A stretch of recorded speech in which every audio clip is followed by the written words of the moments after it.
মাদারিহাটে BJP প্রার্থীর গাড়ি লক্ষ্য করে ইট বৃষ্টির খবর পাওয়া যাচ্ছে। মুজনাই এলাকায় বিজেপি প্রার্থী তিনি যখন সেখানে যান, একাধিক বুথে তিনি যান এবং সেখানে বুথ দখলের অভিযোগ উঠছে, এমনটাই বিজেপি প্রার্থীর তরফ থেকে দাবি করা হচ্ছিল। এবং তার মধ্যে ৬২ নম্বর বুথের কাছে যখন তিনি যান, সেখানে তার গাড়ি লক্ষ্য করে পাথর ছোড়া হয়, এমনটাই অভিযোগ। গাড়ির কাঁচ ভেঙে যায়, এলাকায় উন্নয়ন হয়নি এমনটাই সাধারণ মানুষের দাবি। সেখানে তৃণমূল কর্মী সমর্থক তারাও ছিলেন বলে বিজেপি প্রার্থীর দাবি।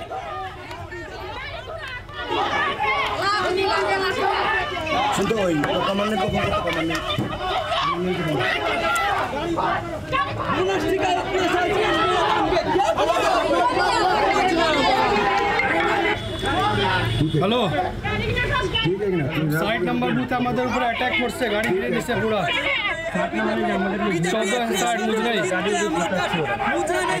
গাড়ি ঘিরে নিচ্ছে পুরো, অ্যাটাক করো। মাদারিহাট বিধানসভা কেন্দ্রের বিজেপি প্রার্থী রাহুল লোহার বিভিন্ন বুথে বুথে ভোটের দিন ঘুরে বেড়াচ্ছেন। বেলা বাড়তেই অশান্তি বাড়ে, তাকে ঘিরে বিক্ষোভ হয়।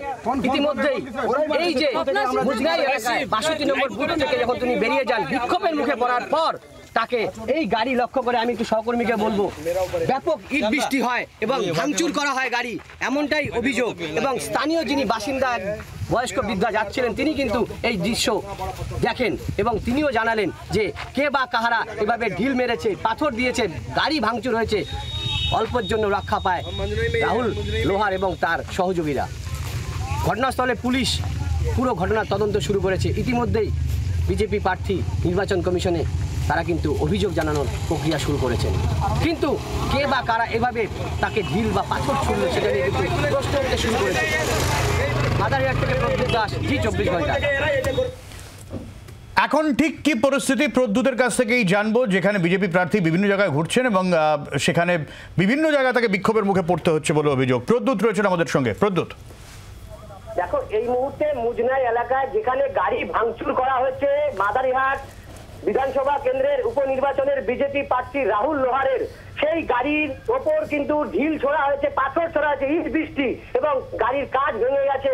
তাদের যে রাহুল লোহার সহ তার যে সহযোগীরা ছিলেন, তারা কিন্তু কোনো মতে প্রাণে বাঁচে এবং তার ঘাড়ের পেছনে ঠিক পেছন দিকে সিটের এবং একজনের তার যে সহকর্মীটার সেই পাথরের কিন্তু হালকা আঘাত লাগে, এমনটাই কিন্তু জানাচ্ছেন। এবং এই ঘটনায় গাড়িটা এমন ভাবেই গাড়ি ভাঙচুর করা হয়েছে, সেখানে কিন্তু রাহুল লোহারের যখন যাচ্ছিলেন সেই চলন্ত অবস্থায় বাইকে করে এসে দুজন এইভাবে পাথর ছোড়ে বলে অভিযোগ। কিন্তু এই অভিযোগ কিন্তু তৃণমূলের দিকেই রাহুল লোহারের, তিনি জানাচ্ছেন যে তৃণমূলের কর্মীরা বারবার তাকে আটকেছে বিভিন্ন জায়গায়। মুজনাই এলাকায় ৬১ নম্বর ৬২ নম্বর বুথ সহ বিভিন্ন বুথে কিন্তু তাকে আটকে দেওয়া হয়েছে, বিক্ষোভ করা দেখানো হয়েছে তাকে ঘিরে।